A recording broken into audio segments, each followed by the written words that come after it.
morning, and thank you so much for your time. My name is Lillian Muli, and it's great to be with you this morning. Our topic this morning is on rejection and how to move on past rejection. And we've all experienced rejection at some point in our lives. It could be in a relationship, it could be a career choice, it could be a job application where you are rejected. How does that sit with you? How to move forward from that, and how not to internalize it and make it a you problem? We have our panel of experts in studio, as is the case every Tuesday.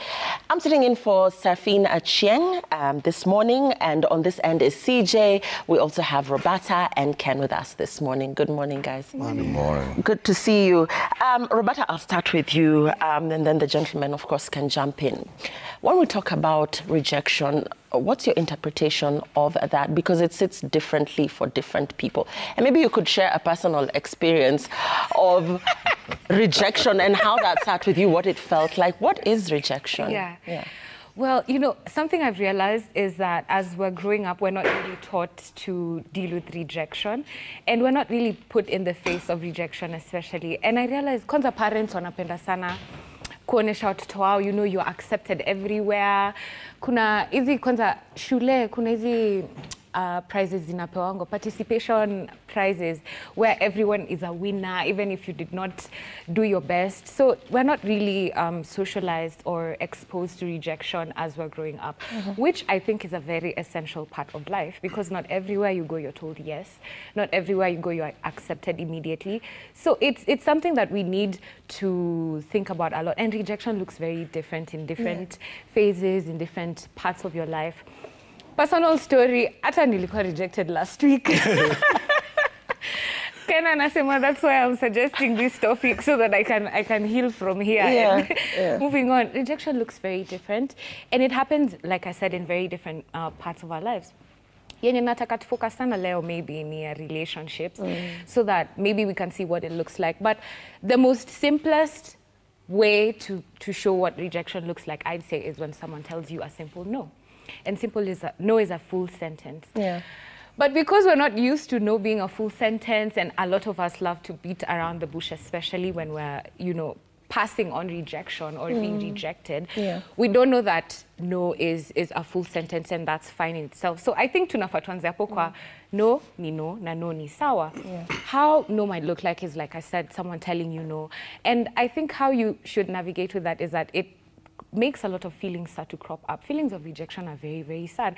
And I realize you kind of almost have to go through all the phases of grief while you're rejected. So maybe Ken can take us through that a little bit. But maybe what I feel like no makes you feel is that it can be painful, it can be confusing, it can make you feel angry, it can stem up a lot of emotions that we term as negative.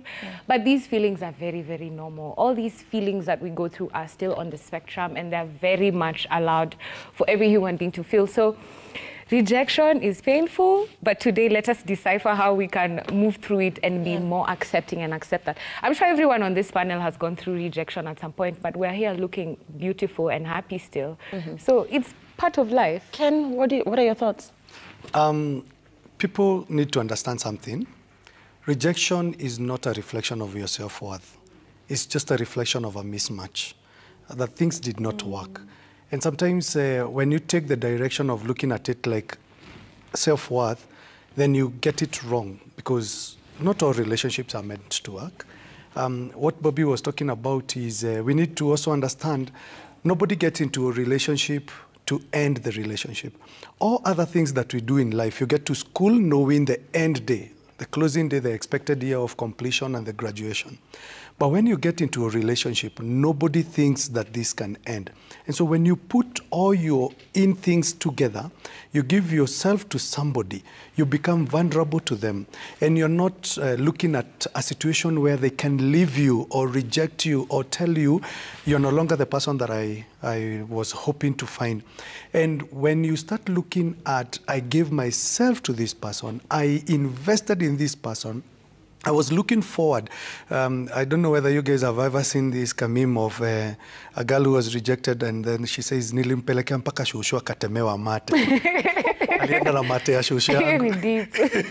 You know now, when you have really invested, and then people tell you, somebody just wakes up and says, I can't do this anymore. The problem we have is some relationships are ending and nobody can tell you what's the main reason why it had to end. I am a believer that relationships should work, but in case it does not work, then it's okay to let it go, and then you can heal from there. So maybe later I can, what Bobby has requested, take you through the stages. Yeah. CJ, in terms of what Ken is saying, that reflection, that it's not a reflection of your self-worth.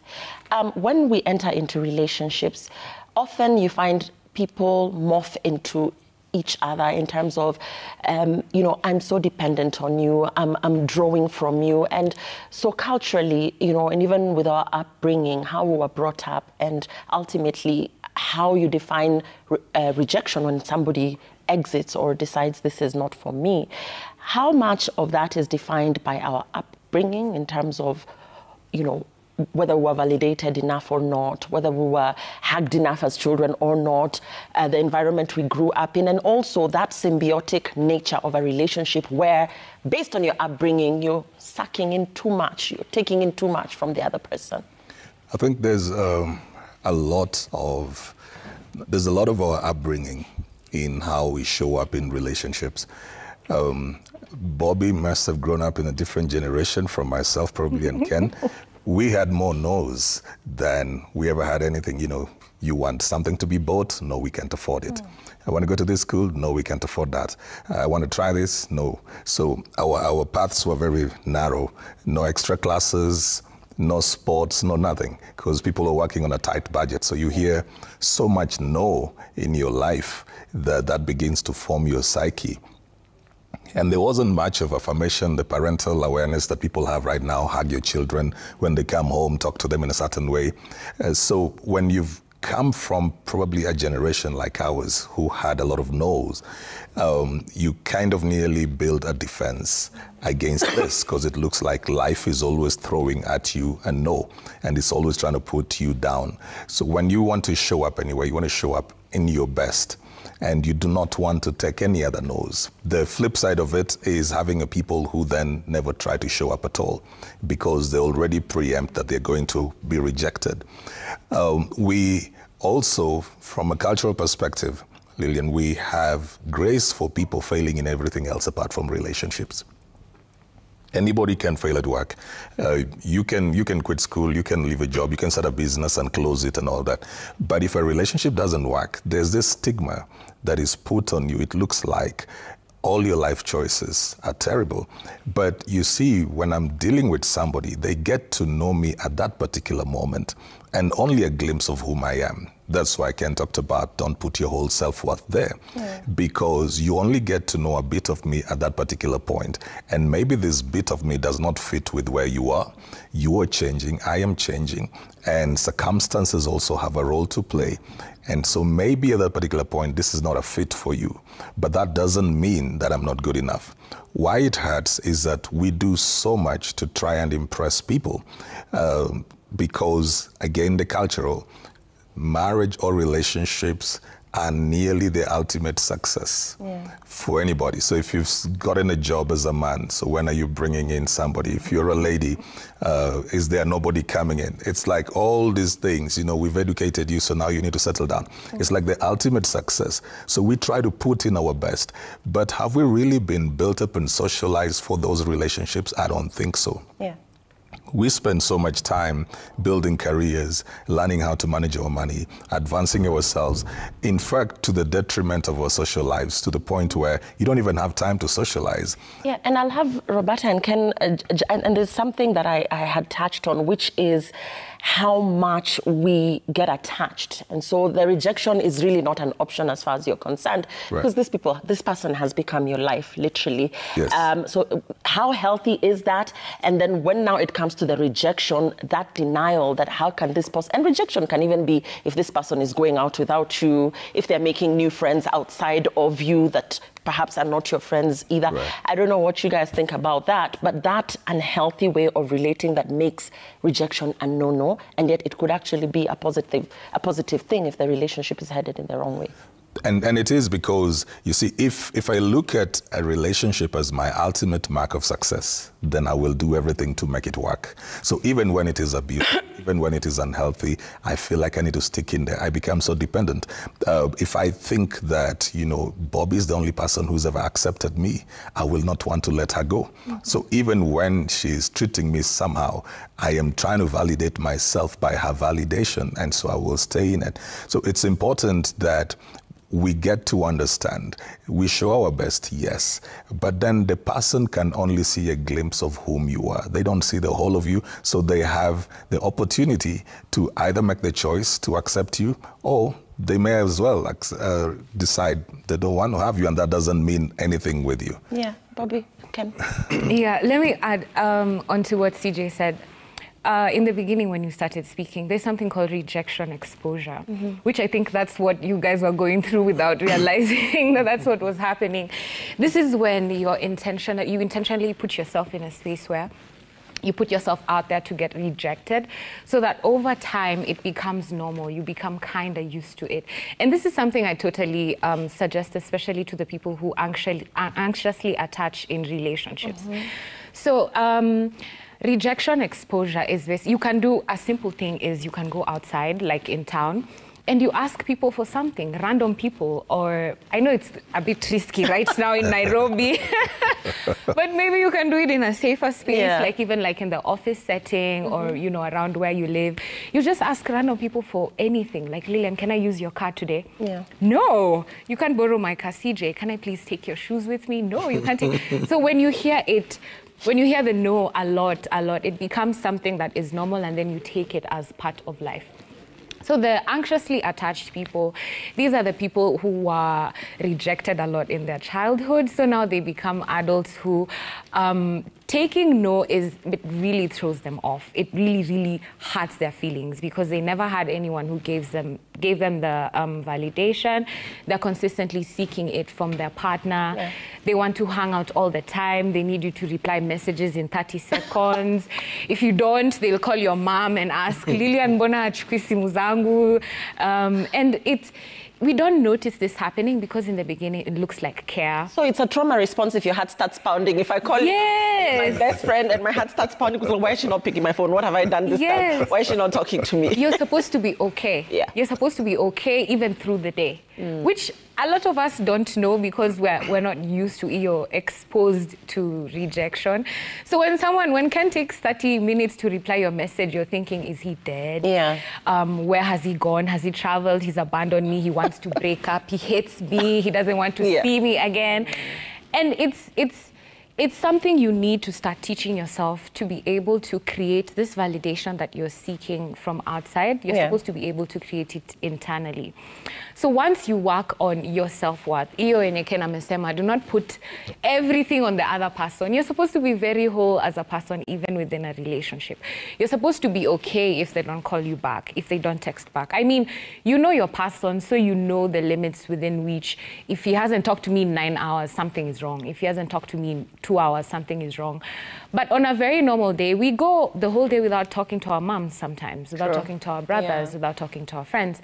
And I always ask this question, how come when it comes to romantic relationships especially, you start to panic? Now you're having panic attacks that he's gone out with his friends without telling me. Before you met them, he used to go out with his friends, right? Even you're supposed to have your own friends. Even within your relationship, you're supposed to have your own support system, your own people that you go out with, your own colleagues, your own whole life, because when you come together, it's just complementary. Yeah. So what I'd say is, how to notice maybe that you're very anxiously attached, or to notice that rejection is happening in real time, be very attentive, listen. Listen and watch. Sometimes we're being rejected, but because we don't know what it looks like, we refuse to accept. Someone can be telling you, Roberta, I'm not ready for a relationship with you. It's because I've been through this, I've gone here, this happened to me. But in our heads, especially us women, we like to think, I can fix him. Yeah. I can change him. If I'm just patient, and then you put on the show on Tuesday and Ken and CJ are here saying, you know, be patient, be understanding. So like, true. CJ said be attentive, be patient. And I'm curious, just against the backdrop of what Roberta is saying, are men wired differently from women? Is a no from a no from you as a man to me as a lady, how I interpret that, how I compartmentalize that, or how I deal with that, is that different from a no from a female to a man? Because it is said often that men take a no as a challenge, you know, that I'm going to chase her more, I'm going to do better, I'm going to be better. But for women, it's the opposite, where, like Roberta is saying, women tend to have anxious attachment, and more so in romantic relationships as opposed to perhaps with the family, brothers, sisters, mothers, fathers. Yeah, in the journey of self-actualization, there's almost near the pinnacle called love and belonging. And so when a man wants to get there and self-actualize, they will look for love and a sense of belonging. And when they identify, this is the person that I would want to reach the pinnacle with, and then you tell me no, I will tell you, I have worked so hard up the pyramid, just when I am about to get there, you will not be the reason as to why I will not succeed. And it's actually true. Men will take it as a challenge of a no, especially when it comes to somebody you have identified and you think this is a partner that I can settle down with. A no is like you've not yet done your homework right. So do better. If you had come with the love language of the previous relationship, where you thought everybody needs a quality time and you're there creating time, and maybe Roberta's money. The man will always take it like, this is something that I need to work better. And to get there, you know, CJ has said something that we need to look at it where we have come from as a society, especially in the African setting, is when you get a family of your own, everybody thinks now you have succeeded. They don't know that's the beginning of another struggle. You have struggled to get there. Some of us are rewriting their history and the genograms of their family. You come from a disintegrated family, and so you're thinking, my grandmother did not make it, my mother did not make it, it is my time to rewrite this history. And so you give your all. You know, some people overwork. Have you ever seen people holding onto a thin thread? Everybody can see it's falling down, but they will be like, no, I will do this and I will hold. And some relationships have worked because one person believed in that relationship more, but they get tired faster. That's the problem with relationships, is when your energy is never reciprocated by your partner, you get judged by people. You amekuwa kupe. You know, they are overcalling. There are people who like knowing what's happening. You hear their demos in the streets of Nairobi, and you know your partner works in Nairobi. You're calling them, they are not taking their phone. What's the first thing? You know, human beings are wired to think of the worst first. That's why in an accident, ukisikia gari zimegongana, the first question is, kuna mtu amekufa. We never ask for the survivors. We only look at the bad part. But allow me to take you through the 5 stages that will go through when we are rejected. We acronymize it as DABDA. The first stage is called denial. Everybody is in shock. Even the one who is leaving is equally in shock that, hey, okay, finally, so I will wake up and leave. You know, relationships don't just end. They ended a long time ago. It's only that the decision was not made at that particular time. Maybe they started in January. Nitasave, nikipata pesa zangu nitoke. And then God's terrible sense of humor makes you broke. All of a sudden uangukia ka jackpot kidogo. So you go. What will people say? Alitoka juu ameshinda jackpot. They don't know that person had started planning. So the denial, the shock is the first stage that everybody goes through. Then you get to the second one, the most dangerous one, called anger. Anger is a letter shy of danger. It's just a D before anger, it becomes danger. If you do not take care and you have been rejected, the anger can make you do things that you will come and regret.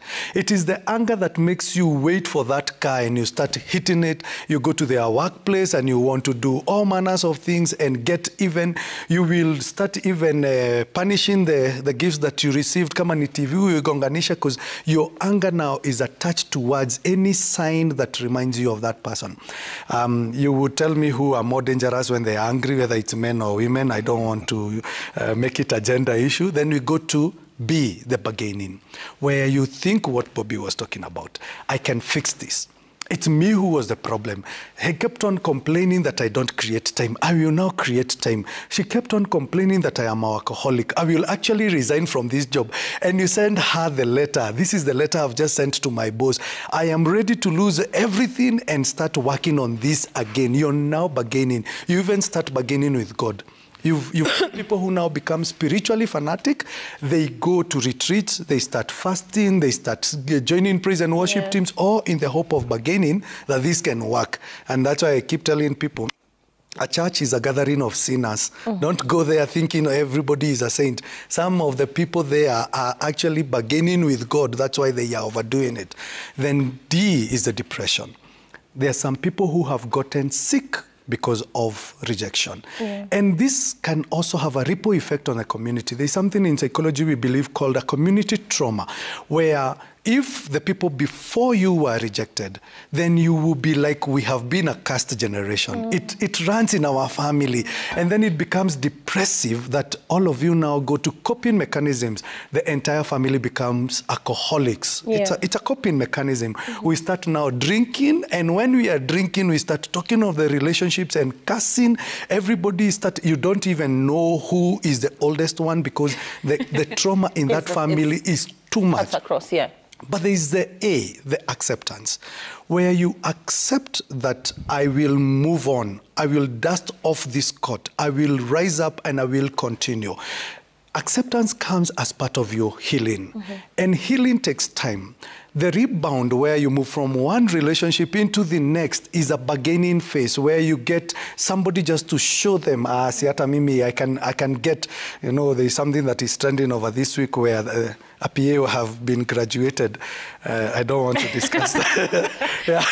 We'll get into the healing bit, which I want us to spend a little bit of time on, because we're trying to move forward. We're trying to find solutions, especially for the many who are watching who faced rejection. CJ, when somebody has experienced a cycle of rejection, and there are many people who perhaps will say, things just go wrong for me, they're of that mindset, whether it's career, whether it's, relationships, and more so relationships, just a cycle of toxic relationships that never really amount to anything.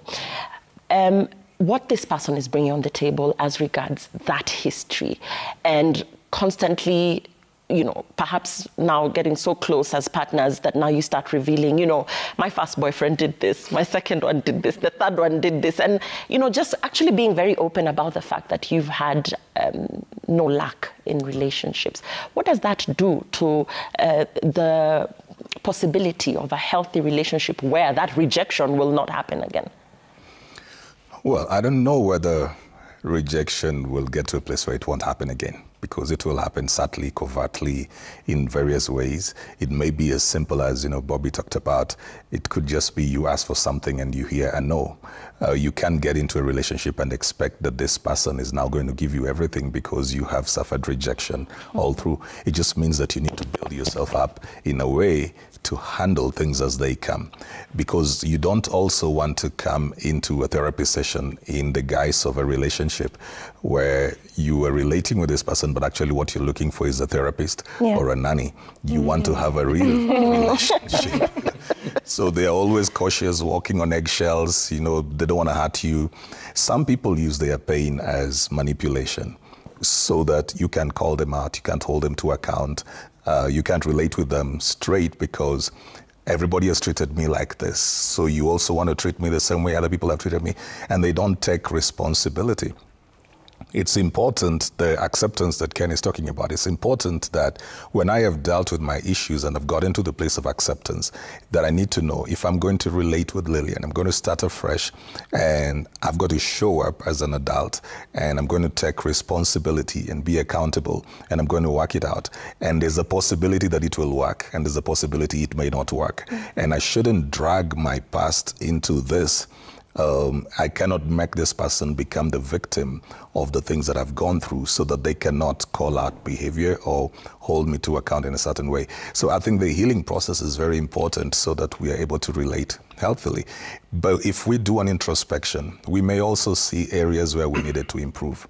I think rejection is an opportunity for us to reflect on ourselves. Is there something that I need to improve on? Or is there something that I need to step down on that I overdo? Maybe I am choking the other person.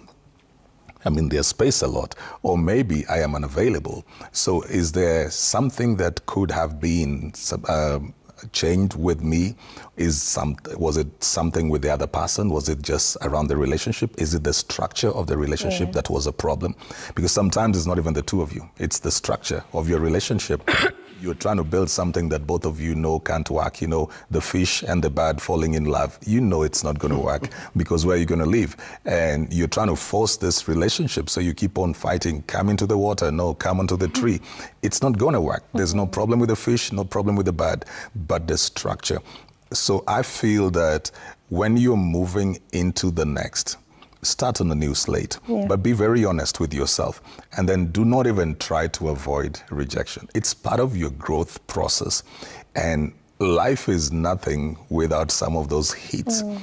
Only that you shouldn't expose yourself to abusive rejection, where somebody outrightly tells you they don't value you, they don't respect you, they don't want you, and then you're sticking over there just because you have had failed relationships before. It doesn't matter how many times you walk away. I don't think that all those walking aways will make you less if you are growing and becoming a better person. We go to school, I'll say this again, Lillian, we go to school, fail so many times, and we have patience with children until they get it right. Somebody will say, before a sports person became perfect, they trained so many times. We'll be told, you know, before Einstein discovered the bulb, he did this, like, failed 999 times before he got it right. And sometimes we've got to look at it like, as long as there is progress and improvement and growth, I am learning. Because we're coming from very different spaces. And if I've not gotten it right, I don't think I should stick to it just because I want to prove that I'm not failing at it. I want to talk about the digital age, Roberta, and the pressure that has put on relationships.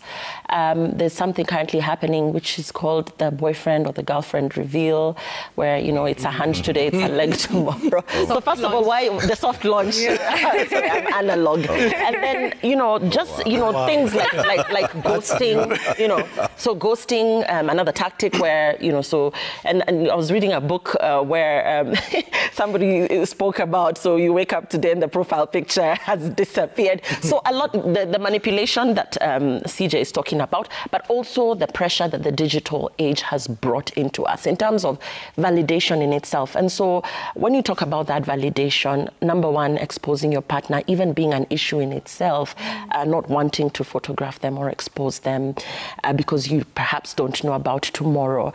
And then this common theme of ukiachwa achika, you know, people just being very casual about it as well. Let's talk about digital age and the pressure in terms of relationships and tying that into rejection, how people cope with that ultimately, tying it in with the manipulation that we're talking about, the games people play on this social media space. And following me today, following me back tomorrow. We're not talking, you're not liking my pictures. What's going on? Hello. Deleting messages when they're not replied. Ukituma warning, make her 2 hours read, you just delete it. For everyone. Yeah, for everyone. Because what's this now? Yeah. Mtu atanitesa kwa simu yangu. Lakini wacha nianze na kusema, rejection inauma. Najua sahi tunatumia language poa ya kumove on na kuheal, but it's actually very, very painful. And especially if it's happening, you know, in the digital age, because a lot of us are not emotionally intelligent enough to even hold space for conversations, hold grace, or even sometimes you're in a situation where people try, na unasikizi kuna reasons watu wanatry to justify ghosting, you know, ati, if you ghost me and me I ghost you, see, it's easy. We just, it's like a mutual agreement that we did not have to discuss. Yeah. Everyone just goes their own way.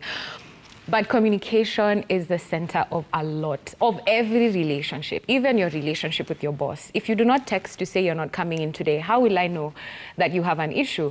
So I think a lot of us are very emotionally unintelligent. And I don't say this to make it look like we're dumb. It's just we're not putting in the extra effort to learn more, to hold these conversations. It's not automatic. Even all of us here, even Kina CJ, it's not automatic that we're just these perfect people who know how to speak. And by the way, it even varies. Professionally and in our personal lives, it's very different. I could be here telling people about, communicate, talk. But when it comes to my personal life, I could be struggling. This shows that it's not easy. It's not something everyone knows how to do. That's why you need to take an extra step to say, hey, I have all these big emotions and I feel this way when someone tells me no. So how about I find a way to be able to communicate my emotions without ghosting, without removing my profile picture or deleting messages. If you send that paragraph, what's the worst that could happen?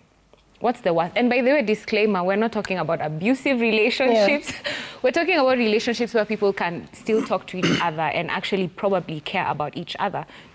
This happens. You're going to be rejected even by people who love you, people who care about you. They're going to tell you no at some point, or they're going to disappoint you or not show up in the way that you expect them to. So these feelings are something, it comes back to us. I know we started by saying it might not have anything to do with you, but I like for us in relationships to be able to sit where we can take responsibility and accountability for the part that tunachangia kwa relationship. Maybe you're being rejected for any reason. Maybe I just don't like the way you dress, and me, I'm a fashionista. I like dressing nicely. We've talked about this so many times, and you still want to wear Adidas everywhere we go. If that's a breaking point for me, and that's something I cannot compromise on, then if we've had the discussion a lot of times and now I feel it's time to reject you, I should be able to communicate these feelings even when I'm rejecting you. And the other person might not be at a space where they're able to hear you or understand you. And this is why I mentioned, when you reach a point of contention, a point where you guys are probably having conflict, listen. Listen and watch. Kwanza ladies, please just listen. Listen to what is being said. I'm saying this because I do the same thing. I mean, sometimes, and I realize men and women speak very different languages sometimes. I mean, tunaongea kizungu lakini hatuelewani venye tuna pass the message across. So someone could be telling you, I don't like this, I don't want this. But you're not hearing them, you're just hearing, I can improve them, I can fix them, I can stay, I can be more patient and understanding. Listen and watch and be there. Hata hizi ghosting, hazitokeangi out of nowhere. I know we can say it, I just woke up and I wouldn't see his profile picture. But if you actually sit and think about it, think and see. Yeah, what did you do? This person maybe was never a communicator from the beginning. Or maybe you were never reciprocating the communication. So already there was a breakdown. Ken loves to say this thing about where in relationships don't go wrong. We start wrong. And this is something we really look over. Like, tunapenda sana kulenga. And if I talk about the soft launches, all these are mechanisms that are coming about for us to try and curb the landing of the rejection. So if I just post his arm, if I post her tattoo, everyone will know it's Roberta, but you're not really sure if it's her. So we're not going to have the conversation around it because nobody can just ask, hiyo tattoo ni ya Roberta. Na wale watauliza, unaona huyu ni mdaku sana, this is none of your business. Maybe something I like telling girls, post that guy. Post him, let us see. If he does something wrong, if he hurts you, if he hurts your feelings, it's okay. It is better to live and love than to move through life. I always say, I don't want to wake up at 60 regretting ati hizo soft launch sikutry, hizo mahard launch sikutry. Mimi niko tu na stories za watu na maudaku. Sure. I'd say put yourself out there. That's the rejection exposure. Post that face. Watch our 6 million girls wakukujie. Hi girlie, I'm coming to you as a woman. Then now you can deal with rejection in that moment. But if you don't know, you're just prolonging it because it's eventually going to happen. I like that. And Ken, rejection, but still maintaining mutual respect. That fine, the rejection has happened, but let's move on. We can still be friends. It doesn't have to end badly. But before that, just going back to the digital world, what do you feel about people actually writing long paragraphs and saying, as of today, Ken and I are no longer together because, we've mutually decided to end this and move forward. I wish him all the very best. So first of all, announcing that to a world that was never part of your beginnings. And then let's now go into rejection with mutual respect. Okay. You know, when you decide to make your relationship public, you'll be judged by the public court. At times we think people have really invested themselves on us, yet they have no interest in you. We are in an age where people eat likes as opposed to talks. You post just so that you can get likes, shares, and comments. And when you realize that you have posted something and it's not being liked or shared, you're like, this one is not doing better. Let me remove it so that I can post something better. We have come, CJ and myself, like telling Roberta and QT here, we are from different ages, and that's why I'm learning also about soft launches. That for us, we used to worry so much what our entire community, the family, thinks. That's why from September, October, there are so many relationships that crop up. So that tupelekwe nyumbani Christmas, zinaishanga Januari na kiangazi. But nowadays, the age we are in is the digital. What will the people in the social media say? And unfortunately, some don't even give a damn. You're just doing it for your own sake. You're just trying to put a point across that we were never even interested in. So the moment you realize that a relationship is for two, the third person is not interested anymore, then you will stop going there. When it comes also to relationship, there's nothing as good as a friendly divorce in this planet. If you can only mature up and say, we tried, but it didn't work, let's go. You know, I always insist that you can never be lovers if you were never friends at the first place. And if you were friends and the love stage ends, the friendship can still remain. And the friendship is where people will still meet. And then one day you will just say, Roberta, let's have a talk. Yeah? Maybe it's not because I want to mend with you, but because I would want to know what did I do wrong that I may need to avoid. The friendly divorces. For me, I would just say, have the 3 A's in your life when you're dealing with rejection: accept, adjust, and advance. First, accept the fact that it has ended. It is not sad to say, Lillian, ukiachwa achika, because some of us become melodramatic. You want to fight on something that has simply ended. So accept the fact that even if it's you mwenye umeachwa, accept, then adjust accordingly. Don't go and erase memories. Don't go and delete all the pictures online. And maybe for us who make money from social media, Meta had paid you already for that picture because it had gotten new likes and comments. Don't do. Turn those memories into a learning curve. So adjust, then advance before you get to your next. Deal with your ex.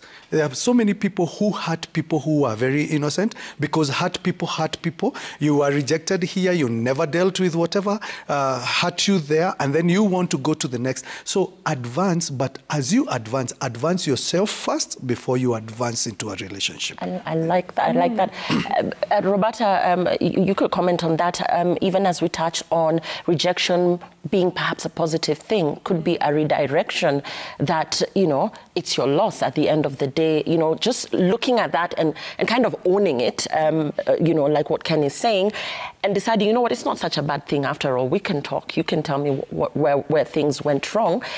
Rejection as a redirection, how do you interpret that? Let me bring it home.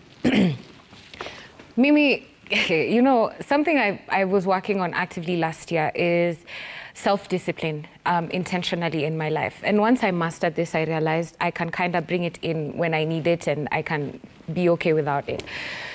And I've realized that this has morphed into my coping mechanisms. I've told you guys I was rejected last week. Let me tell you what has happened in these few days that I have been facing rejection.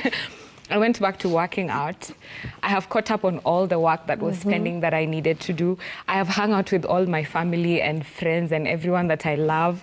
I have spent my money on myself. I have made more money. It's been a few days, but I have achieved all these things in these few days. And this is because, you know, I owe it to my self-discipline, but I've realized anytime my feelings are hurt, iyo time nilikuwa rejected, nilienda kwa bedroom na nikavaa my working out clothes and I went for a run because my chest was in so much pain and I needed something else to substitute. So to feel pain from working out and running instead of feeling pain from heartbreak. Yeah. And it works, it helps. nimefanya hizo vitu Ken amesema, accept, adjust and advance. And I wasn't seated somewhere writing acronyms and reading them and trying to remember what is next after adjust, is it advance? It's just because now it's so much a part of my life that I deal with rejection healthily. So what I'd say is, I've given an example of myself to show that anyone can do this. If you just Zoesha yourself healthier ways. You know, a lot of times we tend to run to, we're stuck in the anger phase, so now you start destroying stuff, or you decide to cope with drugs and alcohol, or, you know, when you're heartbroken and you can't shut up about what you're in pain about, you're talking about it over and over. Some people start posting those WhatsApp statuses, ama kukwa motivational quotes hapo Instagram, na masijini. Tunawaonanga na tunajuanga Salim nasikia uchungu. We know. But what I'd say, Kenyesu Lilian amesema, Sengine, there is no point I've ever been rejected and I ended up suffering. It just always ended up being for the good of myself. And you see, I've been rejected so much, and if these are my coping mechanisms, guess what that does?